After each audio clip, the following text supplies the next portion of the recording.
Okay, in this video, we are going to learn how to evaluate polynomials and also deal with the factor and remainder theorem. Okay, for example, if I'm given x cubed minus 6x squared plus 8x minus 5, and say divided by x minus 2, okay, let's do that. Okay, what is this about? This is polynomial division. We can either use long division or synthetic division since the coefficient of the x here down here, the divisor is 1. We're going to use synthetic division, which is preferred, okay? And just note here, we are dividing by x minus 2. Note how we are going to put positive 2 here, okay? It's like setting this equals 0 and said x equals 2 and put that 2 over here. Okay, you should be familiar with synthetic division at this point. Okay, so when you divide, you end up with 1, -4, 0, and -5. Okay, which means, you started with x cubed. So when you divide by x, so this here is x squared. This is 1x squared. This is -4x. Okay, it's reducing, it's going down. It was x cubed minus 6x squared plus 8x minus 5. After you divide, then it goes down x squared minus 4x. Okay, and then there's a 0 here, it's 0x. And then this is the remainder. That's the remainder. So it's minus 5 over x minus 2. So this is how you write it. It's x squared minus 4x minus 5 over 2. Okay, so note here that your dividend, this thing over here, the dividend is the same as you take the divisor times your quotient and you add your -5 to it. Okay, that's what gets you your dividend. Okay, just as in 64 over 5, which is equal to 12 plus 4 over 5, this 64, what is dividing is your divisor times your quotient plus the remainder. Same thing over here. Okay, when you divide, okay, whatever is here should be the same as your divisor times your quotient plus your remainder. Okay, now, if I'm only interested in the remainder, okay, there's another way of evaluating it. Synthetic division is fast, but if I'm only interested in the remainder, what I can do is, like, for example, find the remainder when p of x equals x squared minus 12x plus 27 is divided by x minus 3. Okay, right? So to find the remainder, if I'm interested in the remainder, then I'm going to evaluate this polynomial when x equals 3. See how this is x minus 3? Okay, if you set that equals 0, you're going to evaluate p of 3, the opposite of this sign over here. So then you plug in p of 3, p of x is this. P of 3 means wherever there is x, replace your 3. So you substitute 3 in there, you evaluate it, and you find out p of 3 equals 0. This means 0 remainder. Okay, so when the polynomial is divided by x minus 3, there's a 0 remainder, and we say that x minus 3 is the factor of the polynomial. Okay, how can we use that information to solve an unknown?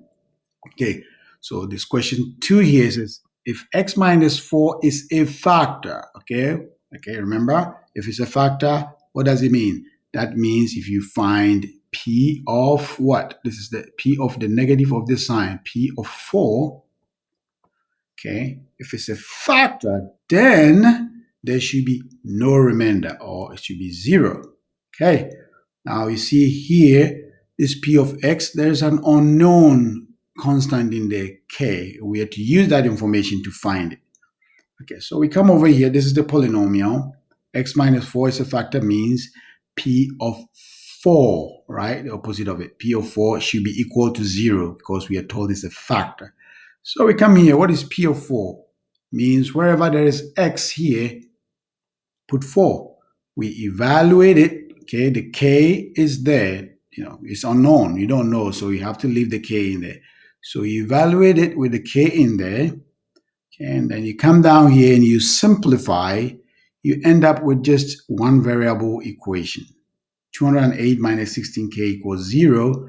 which means 16k equals 208. And when you divide, you get k equals 18.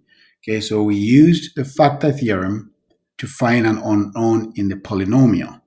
Okay, again, another question. Find the remainder when the polynomial p of x is divided by x minus 2. We are only interested in the remainder. Okay, so what are we going to do? We are going to evaluate p of what? We are dividing by x minus 2. We are going to evaluate p of 2. Okay, p of 2. So now we plug in p of 2. And what do we get? P of 2 is equal to negative 13. This time it's not equal to 0. So we say the remainder is negative 13. So if you divide or if you evaluate a polynomial at a particular x number and you have a remainder that is not a 0, that means that the divisor x minus 2 is not a factor. Okay.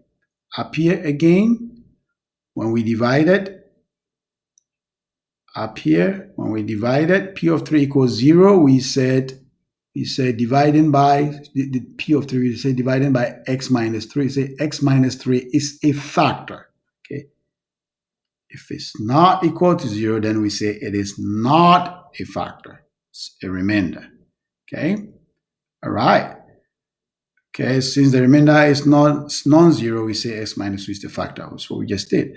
Okay, for any polynomial p of x, if we evaluating p of 1 means we are dividing by x minus 1. You see that? Negative of that. Evaluating p of negative 1, on the other hand, means we are dividing by x plus 1. The same thing for if we do 2 and negative 2, or negative a and a. So just keep that. Okay, now here's a question from the College Board SAT. What do you think the answer is? For a polynomial p of x, the value of p of 5 is negative 3. Which of the following is true? Pause the video, review what you just did, select your answer. What do you think? What do you think? Which one is the answer? We have options A to D. Which one is the answer? Is it A, B, C, or D? Pause it, think over it, and then come back. Okay, now remember, since we evaluated it at p of 5, it means we divided by what? X minus 5, the negative of that, x minus 5. And since p of 5 is equal to negative 3, and this is not a 0, okay, we say that that's the remainder. Okay, so the correct answer is the remainder when p of x is divided by x minus 5 is negative 3. Okay, so the same way we can use the remainder theorem to find an unknown. Okay, when the polynomial p of x is divided by x plus 8, the remainder is negative 265. What is the value of k? Pause the video, challenge yourself, try it, and come back and see the solution. Okay? All right, let's go and find k. Okay? All right, so this is p of x. There's an unknown constant in there. K is divided by x plus 8, and the remainder is this. That means we're going to find p of what? P of what? The opposite of it. Okay, it's going to be p of negative 8. We plug it in, and we are told the remainder is negative 265. Okay, the k should still be in there. You end up with one variable equation, and your k should be equal to 4. Right? Okay, this completes the video. Go to your worksheet and do all the exercises. All right? All right, practice, practice, practice. Practice makes perfect. I'll do my best for you. And if you apply yourself well, what do I always tell you? All things being equal, you shall what? Bloom. Have a good day. Bye-bye.